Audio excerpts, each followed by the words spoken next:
Justin County 911. Yeah, there's some explosions going on at Wadsworth, and I'm not sure what it is. It's Wadsworth and what? Between Hatfield and Call, and it's on the east side of Wadsworth. There's been two explosions. Okay. What's your address? My address is 7960 West Fairview. I live on the block, and I could see the explosion. There was a bolt of fire going up in the air. Okay, the phone number there's 933-9985. Yes, correct. And your name? This is Rand Jackson. I could see it from the past, and there's been two explosions. In the second one, there was a bolt of fire going in the air. Okay, we'll get some people out there to check the area. And there's a car there trying to see what's going on, and there's a lot of smoke. Okay. Okay. Thank you. Absolutely.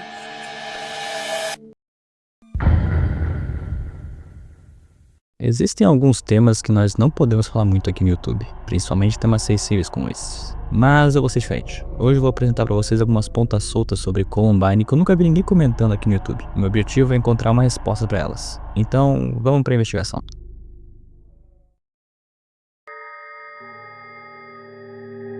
Com base nas investigações oficiais e nos relatórios consolidados, o que aconteceu no dia 20 de abril de 1999 na Escola Elementar de Columbine foi o seguinte. 2 estudantes, Eric Harris e Dylan Klebold, executaram um ataque planejado contra sua própria escola, usando rifles, espingardas e dispositivos explosivos caseiros. Inicialmente, eles colocaram bomba de propano no refeitório, programados para detonar durante o horário de almoço. Quando os dispositivos não funcionaram como planejado, eles começaram a atirar nos estudantes do lado de fora da escola antes de entrarem no prédio. Dentro da escola, especificamente na biblioteca, eles continuaram, resultando na perda de 10 estudantes. No total, 12 estudantes e um professor faleceram, com muitos outros feridos. Após aproximadamente 1 hora, os dois acabaram consigo mesmo na biblioteca. Todos os veículos confirmaram que Harris e Klebold agiram como os únicos responsáveis pelo planejamento e execução do ataque. Agora que tu sabe o que aconteceu, vamos ver a linha oficial do atentado. A narrativa oficial, conforme divulgada pelas autoridades e investigadores, descreve os eventos da seguinte forma. No dia 20 de abril de 1999, Eric Harris e Dylan Klebold faltaram às aulas de manhã. Entre as 6 e 7 da manhã, os dois compareceram à aula de boliche na AMF Bellevue Lanes. Harris é visto ameaçando uma aluna chamada Jessica Rose Kranz entre as 6h15 e 6h20 da manhã. Às 7h05, Frank Ziegler observa Harris junto ao porta-malas de seu Honda Prelude no estacionamento Júnior, possivelmente com outro indivíduo. Entre as 7h20 e 7h30, Eric Harris entra na escola com Sarah Leary, enquanto 3 homens em camuflagem são vistos no corredor norte. Entre as 8h36, Eric compra 2 tanques de propano em um posto Kunoco e às 9h12 comprou outro tanque em um posto Texaco. Eles retornam à escola e por volta das 10h55 a 11 horas colocam 2 bombas de propano no refeitório, programadas para explodir às 11h17. Entre as 10h15 e as 10h20, os dois são vistos fora da escola, entre os corredores principal e sul. Às 10h40, testemunhas observam um BMW preto com 4 ocupantes e um carro-tanque fazendo retorno perto da escola. Entre as 10h58 e 10h59, as câmeras de segurança flagram os dois entrando no refeitório com grandes bolsas, possivelmente colocando as bombas. Entre as 11h17 e 11h19, as bombas não funcionam, então os dois partem para a violência, perto da entrada oeste. Às 11h24, o professor Dave Sanders é baleado e falece mais tarde devido aos ferimentos. Às 11h26, o agente Neil Gardner chegou e trocou tiros com Harris no estacionamento. Entre as 11h30 e o meio-dia e 8, Harris e Klebold entram na biblioteca, onde acabam com 10 estudantes e ferem mais outros. E pelo meio-dia e 8, acabam consigo mesmos. Eles estavam armados com 4 armas de fogo, facas e explosivos caseiros. Todas as evidências indicam que eles agiram sozinhos, sem ajuda externa. Ou será que não? Com base nos relatos de testemunhas e documentos investigativos, como os arquivos 11K e 10K, tem várias inconsistências que surgem em relação à narrativa oficial. Vamos começar falando da Mormon House. Entre as 7h30 e 8 da manhã, Barbara Karakoussis vê 5 a 6 homens vestidos de preto, com um aparentando ter mais de 20 anos, sentados com mochilas grandes perto de onde Eric e Dylan estavam. Tammy Solano Gonzalez viu Klebold com vários homens olhando dentro do porta-malas de um carro-tanque. Bruce Lebsack viu 6 a 7 homens vestidos de preto ao redor de uma minivan verde. E Julie Thomas viu 2 homens em casacos perto de uma caminhonete marrom ou dourada. Às 7h15, Abigail Bowles vê Eric Harris no refeitório com um homem não identificado. E esse homem não era Dylan Klebold. Entre as 11h10 e 11h15, Stephanie Haney vê Eric Harris e Dylan Klebold caminhando com um terceiro homem mais velho. Esse homem tinha um cabelo loiro sujo, um corte de tigela e parecia ter mais de 20 anos. Às 11h15, Patrick Vassar vê 4 a 5 indivíduos com casacos saindo da entrada principal. Às 11h20, Adam Campbell vê Harris no estacionamento com outros 2 a 3 homens.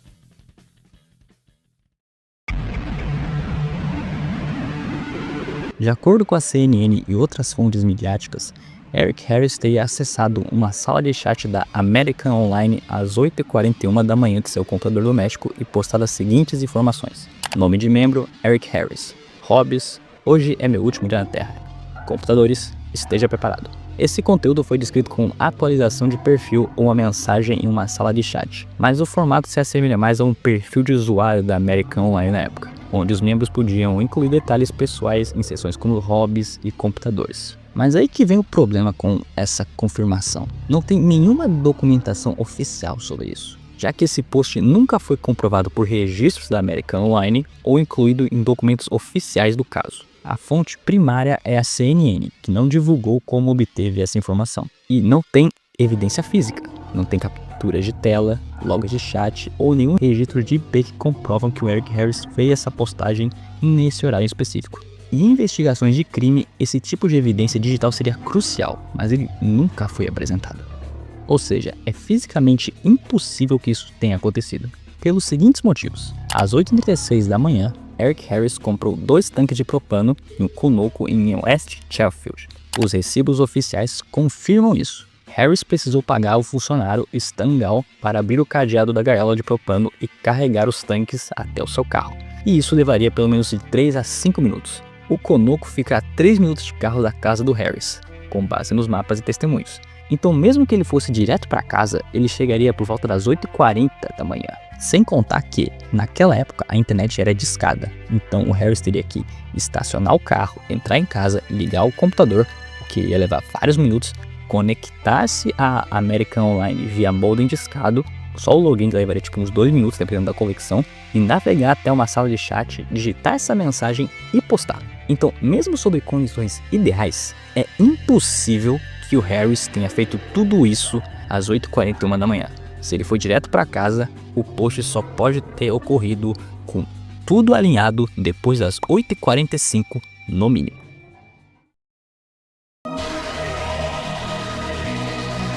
Câmeras de segurança sempre gravam a menos que alguém vá lá e corte. Mas nesse dia, a fita de segurança do refeitório parou de gravar às 11h14 e voltou só às 11h22. Nesse período de 8 minutos foi exatamente quando Harris e Klebold colocaram as bombas dentro do refeitório. Os investigadores dizem que as bolsas com bombas não apareciam antes da fita cortar, mas aparecem depois que ela volta. Então não há como verificar o que aconteceu nesse tempo, pois a falta de gravação impede que se confirme como e quando essas bombas foram colocadas e se ainda teve mais pessoas envolvidas.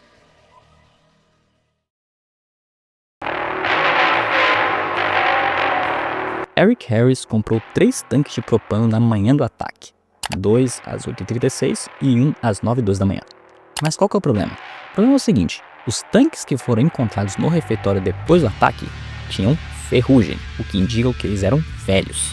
Então, se Harris tivesse comprado tanques novos, os tanques usados nas bombas deveriam ser novos também. Mas a ferrugem sugere que esses tanques já estavam em posse deles antes, ou que vieram de outra fonte. Mas tudo bem, eles podem só ter comprado tanques velhos mesmo, ou a galera do posto de gasolina pode ter dado tanques velhos para ele. Nesse caso, pode ser até um pouquinho explicável, mas ainda assim estranho. Às 10h40 da manhã, testemunhas viram um BMW preto com 4 pessoas dentro, não só Harris e Klebold, e um carro-tanque seguindo ele. O passageiro do BMW usava o boné claro, diferente do que Harris ou Klebold usariam. Às 11h10 da manhã, 2 pessoas em casacos pretos saíram de um carro pequeno, e não era o BMW do Klebold. A narrativa oficial diz que Harris e Klebold agiram sozinhos. Então, se havia mais pessoas no carro, isso indica que outras pessoas poderiam estar envolvidas no planejamento ou execução do que aconteceu no dia. Às 11 da manhã, Lucas Milne viu um homem, possivelmente Robert Perry, carregando uma pistola no corredor e ouviu um tiro. Às 11h15, Cary Clapper viu um homem, que era possivelmente Harris, com uma arma no topo das escadas. Mas aí que tá. O ataque oficialmente só começou depois das 11h19 da manhã. Se havia pessoas com armamentos e tiros antes disso, significa que a linha do tempo oficial está incorreta ou que outras pessoas estavam armadas antes do início do ataque. Às 9 da manhã, Lindsay Ludwig viu 2 homens se escondendo perto de uma caminhonete branca. Eles se abaixaram quando ela olhou para eles. Se fosse Eric Harris e Dylan Klebold, por que eles estariam se escondendo horas antes do que iriam fazer? Se não eram, quem eram? Isso sugere que havia atividades suspeitas não explicadas no dia também.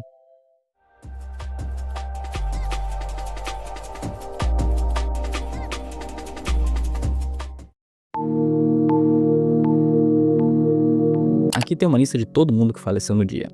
E qual que é o problema com isso? Vamos começar pela Cassie Burnham, que tem provavelmente a história mais famosa do dia.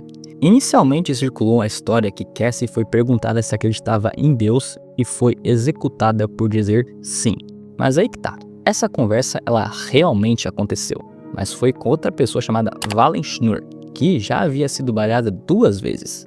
Quando o Dylan perguntou se ela acreditava em Deus e ela disse sim, ela apenas perguntou por quê, e depois foi embora. Eric Harris acabou com a Cassie no dia, sobre outra mesa sem nenhum diálogo religioso.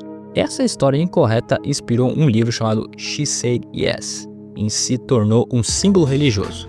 Então, como assim a história mais famosa de Coal Mine já é marcada em uma mentira? O que está acontecendo? A versão oficial diz que ela estava almoçando com um cara chamado Richard Castaldo no topo das escadas perto da entrada oeste da escola. Porém, a testemunha Jennifer Smoo falou que Rachel estava num tal de Smoker's Pitch com o Eric Harris pouco antes do tiroteio começar. Além de que, a mãe da Jessica Rosecrans alegou que sua filha estava com a Rachel quando ela foi baleada. Aos depoimentos oficiais, a Jessica negou estar com ela no momento, o que já levanta mais suspeitas ainda. A versão oficial diz que William David Sanders foi baleado uma vez subindo as escadas às 11h24 da manhã. As testemunhas relatam que ele fez 2 subidas pelas escadas e foi baleado em momento diferente. Sem contar que a fita de vigilância ela tá faltando. A fita de segurança, no caso, que é do refeitório, tem uma lacuna de 8 minutos entre as 11h14 e as 11h22. E ela cobriria exatamente os movimentos do William Sanders. A explicação oficial é de que o zelador estava trocando a fita e por isso ela foi corrompida. Sem contar que o Sanders ficou mais de 3 horas sangrando dentro da sala de ciências. As entradas que levavam diretamente a ele estavam bloqueadas e os paramédicos foram instruídos a não entrarem. Então, ele, infelizmente, faleceu. E os especialistas médicos afirmam que, se ele tivesse sido resgatado, os seus ferimentos eram sim tratáveis com um atendimento rápido. Então, aí levanta ainda mais suspeita. Então, rapaziada, essa aqui é a parte mais esquizofrênica do vídeo.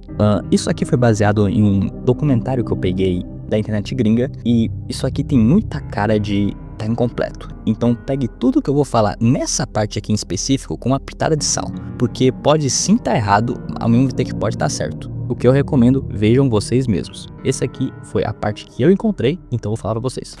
Esse é um detalhe muito estranho que podia ser notado na internet antiga. Se tu pesquisasse no sistema do Serviço Social americano, tu podia ver dados de basicamente todo mundo que estivesse vivo ou morto no país. E curiosamente, muitas das vítimas do atentado estavam dadas como vivas e os seus supostos dados à mostra para qualquer um ver. Então, vamos analisar essas pessoas. Steven Kernel pode ser encontrado pelo nome de seu pai e sua localidade lá dentro. E nós encontramos a empresa atual dele. Pela foto, tu até pode dizer que são a mesma pessoa. E vamos ver onde é que ele trabalhou, pelo seu perfil do LinkedIn. Grupo Vanguard, isso aqui não é o mesmo grupo da BlackRock, não? Aquela empresa que compra tudo no mundo? Epa, falei demais. Peraí, ele tá na Marinha? Igual o sonho dele que ele falava que era entrar pra Marinha? Estranho isso aí, hein? O professor William Sanders pode ser rastreado pelo nome de sua esposa, e aparentemente seu nome foi mudado para David Sanders. Isso se deve a todos os parentes deles estarem apontando para um tal de David Sanders e os dados entre esse David Sanders e o William Sanders estarem basicamente iguais. E nós temos fotos do William Sanders atualmente. Olha só a conta dele no Twitter. As fotos até parecem iguais, né? Os dois usam óculos, os dois têm calvície. Corey DePutter não tem nenhum parente no sistema, mesmo ele existindo e tendo cadastros. O Corey não aparece em lugar nenhum. Indo mais a fundo dos registros do Corey, a gente encontra uma das parentes dele, uma mulher chamada Stacy. Nós vemos que ela mudou o nome para Stacy Guthrie, E, curiosamente, no registro dela, existe um parente chamado Corey Dooley. Aparentemente, essa é a verdadeira face do Corey DePuter, mas talvez eu esteja enganado mesmo. Você pode dizer que eles talvez nem pareçam, nem sejam a mesma pessoa. Matthew Caster foi o mais fácil de encontrar, pois só existe uma pessoa com o nome dele no registro inteiro da América. E aparentemente agora ele é casado e trabalha numa empresa agrícola, e ele nem sequer está como graduado na mesma escola do Colorado. Mas e a foto dele adolescente com o capacete do time de futebol da escola? Isso prova o contrário. Se a gente aplicar um filtro de detecção de alteração na imagem, a gente pode ver que está marcado justamente na logo. E isso é bem estranho, considerando que ele possui outra foto quase igual com um capacete sem logo nenhuma. Pode até parecer muita esquizofrenia, mas lembre, toda vez que tu pensar o governo não faria isso, lembre-se, ele já fez e provavelmente fez pior.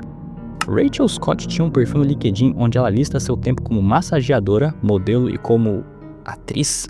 Isso é importante pra gente, pois a Rachel conhecia o Dylan Klebold pelo clube de teatro de Columbine. Além disso, agora ela possui uma agência de modelos no Colorado e ela foi presa no Texas.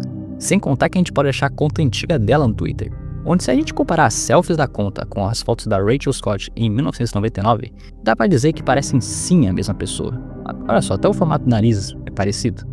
Ok, vamos sair da esquizofrenia agora, porque esse detalhe aqui, ele é bem estranho. Quando eu digo bem estranho, é bem estranho mesmo.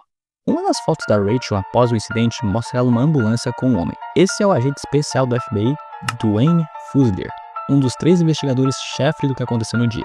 E aí que tá. O filho dele, Scott Fusilier, se formou em Columbine em 97. E ele foi a pessoa que gravou aquele vídeo famoso do Eric e do Dylan nos casacos pretos na escola. Quando a imprensa tentou perguntar sobre a conexão do seu filho com o vídeo, o Dwayne se recusou a comentar de qualquer jeito. O porta-voz do FBI, Gary Gomes, tentou minimizar o fato, chamando de um não problema. Ele disse que o vídeo era uma paródia de um cientista maluco, que não tinha similaridade nenhuma com os vídeos de Harris e Klebold. No caso, está falando das supostas fitas do porão, que só o FBI tem acesso. Em um artigo da Associated Press, é mencionado que Harris e Klebold também fizeram um vídeo separadamente, e que ele era muito mais violento, mostrando os dois batendo no estudante que assediava uma colega. E aqui vem um conflito de interesses bem óbvio. O investigador principal do FBI, lembrando que o FBI é conhecido por fazer coisas bem ruins mesmo, tinha um filho que anos antes fez um vídeo que parecia um ensaio para o que aconteceu no dia 20 de abril. Então isso cria um enorme conflito de interesses. Como que ele podia investigar o caso de forma totalmente imparcial? E a existência desse vídeo antigo feito por um grupo diferente de estudantes sugere que a ideia de um ataque com casacos já estava na cultura da escola. A teoria é que o próprio acontecimento de 99 pode ter sido de alguma forma um exercício de treinamento orquestrado ou um script, que foi realizado assim como alguns acreditam que outros acontecimentos foram. O que o artigo menciona como uma prova forte disso é o fato de Dwayne Fusilier ser um especialista em psicologia, negociação e principalmente na síndrome de Estocolmo. A teoria sugere que o evento foi usado como um experimento psicológico em massa. O objetivo seria estudar como o público e a mídia reagiriam a um trauma tão grande, potencialmente para ver como as pessoas desenvolvem uma dependência e confiança, como acontece na síndrome de Estocolmo, em relação às autoridades, em momentos de caos e medo. E para piorar, a publicação de um boletim do FBI sobre a síndrome de Estocolmo, logo depois do que aconteceu, no caso foi lançado em julho de 99, é interpretada como uma pista de que isso era parte do tal estudo. Se tu acha que isso é muita coisa, quero que lembre, eles já fizeram coisa pior, e a gente tem prova disso, então não duvide. Eita que essa parte aqui vai dar polêmica, hein? Múltiplas pessoas viram atiradores dentro do refeitório. Vamos ver a lista aqui. Adam Kyler viu Dylan entrar pelo lado sul do refeitório e atirar. Brian Fusilier, o mesmo cara lá, viu Klebold de pé dentro do refeitório atirando em direção às escadas. Brandy Malonson viu 2 homens com casacos e máscaras pretas entrando dentro do refeitório, e um deles com uma arma. Brittany Gillette, sim, Gillette igual da máquina Gillette, identificou Klebold como o atirador que entrou pelo refeitório. E Justin Nolan descreveu Klebold entrando pelo lado oeste e atirando fazendo um movimento de varredura com a arma. Ok, a gente tem alguns padrões aqui. Vários atiradores foram vistos, alguns combinavam com os dois e outros não combinavam de jeito nenhum, pois eles eram mais baixos, com roupas diferentes e até usando máscara. Sem contar nos relatos que a gente tem deles andando calmamente pelo refeitório ou até conversando entre si, o que é bem estranho. E a parte mais suspeita é essa aqui. Várias testemunhas mudaram seus depoimentos. O caso mais importante desse aqui é o de Lacey Smith. Ela disse que viu Robert Perry puxar uma arma e começar a fazer o tal movimento de varredura. E meses depois, sob pressão dos investigadores, ela mudou completamente a história. Ela disse que tinha uma imaginação vívida e não sabia mais o que viu. Elisha Insinias diz ter visto 3 pessoas com arma entrando no refeitório. E ouviu um deles dizer, Joe, aonde você está? E depois ela mudou seu depoimento. Lisa Forgan descreveu atiradores com roupas diferentes, camisa laranja, boné azul, e disse que viu eles entrando pelo refeitório. Os investigadores disseram que ela confundiu com os professores, o que não faz sentido nenhum. O que os professores iam fazer atirando no refeitório? Em vez de investigarem esses relatos, os investigadores fizeram o seguinte: eles desacreditaram nas testemunhas que viram coisas diferentes, disseram que estavam confundindo, pressionaram testemunhas para mudar seus depoimentos e ignoraram relatos que não combinavam com a narrativa oficial. Sem contar que eles têm evidências físicas que apoiam essas testemunhas. O professor David Sanders, por exemplo, ele foi baleado. A bala veio de baixo para cima, indicando que quem atirou estava no refeitório e não no andar de cima, igual a narrativa oficial fala. Vários estudantes descreveram balas passando por suas cabeças enquanto subiam as escadas, o que também não faz sentido, sem contar do material caído do teto enquanto eles corriam. Essas aqui são as 10 maiores inconsistências que provam que a história oficial tá no mínimo mal contada. Primeiro, tem vídeo que mostra suspeitos no telhado, só que esse vídeo obviamente nunca foi liberado pro público, né? Um vizinho filmou 2 homens no telhado da escola, um de camisa branca e outro todo de preto. A polícia confirmou que pegou esse vídeo como prova, mas nunca mostrou ele ao público. Oficialmente só havia um reparador de telhado naquele dia. Então, se esse vídeo existe e mostra pessoas no telhado, significa que a polícia está escondendo evidências de que havia mais gente envolvida.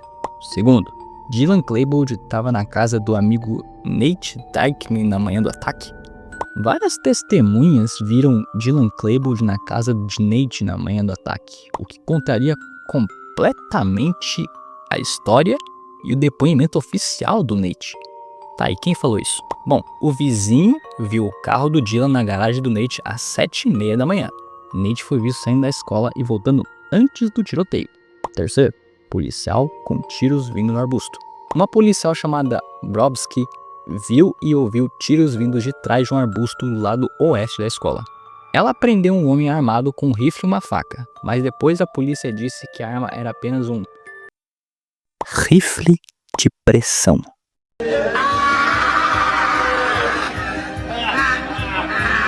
O que é um rifle de pressão e por que alguém vai ter um rifle de pressão justamente nesse dia? E mesmo que fosse um rifle de pressão, para que ele tem uma faca junto? Justamente naquela situação. Qual que é o sentido disso? Tá, então se havia gente no arbusto, quer dizer que a história aqui só tinha 2 pessoas, Eric Harris e Dylan Klebold, é falsa. Número 4. As câmeras de segurança foram manipuladas. Um funcionário da escola revelou que as câmeras do refeitório foram reposicionadas para focar na mesa onde os atletas almoçavam. E isso sugere que havia preparação prévia. Alguém sabia que algo ia acontecer e quis gravar naquela área específica. Ou pelo menos é isso que parece. Número 5. Brooks Brown encontrou várias versões diferentes. O que aconteceu é que Brooks Brown, que era um amigo das 2 pessoas do dia, as mais importantes, claro, deu depoimentos completamente conflitantes com as suas ações. Por exemplo, ele diz que ligou para a polícia através da telefonista, mas os registros mostram que ele ligou direto para o número do xerife, que ele teria memorizado. E por que isso é importante? Já que as suas histórias não batem, isso pode sugerir que ele está encobrindo algumas informações. Número 6. Chris Morris também mudou sua história. Chris Morris, que é uma testemunha, inicialmente disse que foi até a escola para ajudar a polícia e foi preso. Depois a polícia disse que ele estava em casa e eles foram buscá-lo. E assim como Brooks Brown, as suas versões mudam. Então pode ser uma coordenação de depoimentos, né? Número 7. O professor David Sanders subiu as escadas 2 vezes, e não uma. O que aconteceu é que a versão oficial diz que o professor David Sanders subiu as escadas 1 vez e foi baleado. Testemunhas dizem que ele subiu a escada 2 vezes. E como prova, os alunos ouviram com as mãos sangrando, mas sem nenhum ferimento do rosto da primeira subida. Ele ajudou os alunos a saírem antes de ser baleado na segunda subida. Pelo menos é isso que diz. Número 8, essa aqui é esquisita. Rachel Scott comprou almoço depois de morta? O que aconteceu é que os registros do refeitório mostram que Rachel Scott comprou comida às 11h32 da manhã, mas oficialmente ela já estava falecida há 10 minutos. A explicação da polícia é que o relógio estava 10 minutos adiantado. Ah, qual é, cara? Pelo amor de Deus. Mas mesmo com o ajuste do relógio, ela estaria no refeitório exatamente quando o tiroteio começou. Número 9. Matthew Caster ajudou alguém a sair da escola. Uma testemunha disse que Matthew Caster estava no auditório e ajudou pessoas a saírem do local. Só que aí que tá o problema. Oficialmente, o Matthew estava na biblioteca o tempo todo e faleceu lá. E se Matthew estava no auditório ajudando pessoas, significa que a cronologia oficial dos eventos está errada. Número 10. 8 minutos cruciais sumiram das fitas do refeitório.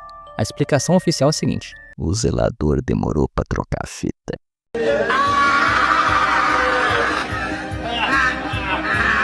E o que realmente aconteceu? O próprio zelador falou que trocou a fita entre as 11h10 e 11h15 da manhã e já tinha terminado às 11h16. E o que esses 8 minutos mostrariam? Mostrariam Harris e Claiborne supostamente entrando com o terceiro homem, o professor Sanders sendo baleado mais cedo e os atiradores perto da loja da escola. Então, esses 8 minutos que faltam cobrem exatamente os eventos mais importantes para a narrativa. Com todo respeito, mas isso pra mim não parece coincidência. E dado a reputação dessas agências de inteligência, a gente pode dizer que talvez não seja mesmo. Segundo a polícia, só havia uma pessoa no telhado daquele dia, um homem chamado Chris Clark, que era um reparador de ar-condicionado. A história oficial diz que ele estava consertando o vazamento quando aconteceu o que aconteceu. Ele fechou a escotilha do telhado com um alicate, foi resgatado pela polícia mais tarde e ele usava uma camisa listrada com vermelho, branco e azul. O problema é o seguinte: múltiplas pessoas viram coisas completamente diferentes. Dezenas de estudantes e testemunhas relataram pessoas com armamentos no telhado. Vamos ver a lista aqui. Candice Cushman, ela falou o seguinte: vi alguém no telhado com o que parecia ser um trench coat preto. Ele estava mirando uma arma. Michelle Fox, vi uma pessoa vestida de branco no telhado da quadra segurando algo comprido e apontando para o norte. Jessica Lucero, ela saiu da escola e viu um indivíduo vestido de preto segurando uma arma no telhado. Nicole Nolan, ela disse: enquanto esperávamos, vimos um dos atiradores do telhado da escola patrulhando a área de cima. Karen Drinnon e Mark Valério, usando uma câmera com zoom, viram 2 pessoas no telhado. Uma de camiseta branca e outra com uma camiseta branca de listras vermelhas. Em 2001, um bombeiro chamado Philip Skaz revelou algo muito bizarro. Ele participou de um treinamento da ATF, que era a Agência de Álcool, Tabaco e Armas de Fogo, e um instrutor da ATF mostrou para ele fotos forenses do atentado. E nas fotos se via 6 a 10 cartuchos de bala diferentes no telhado da escola. Os cartuchos eram de calibre .223, completamente diferentes das armas que Harris e Claiborne usaram, que eram cartuchos 9mm e cartuchos de espingardas. E quando perguntado sobre mais atiradores, o instrutor falou o seguinte: fora do registro, eu sei que havia mais pessoas envolvidas. E o que aconteceu com a pessoa que revelou isso? O que aconteceu com o Philip?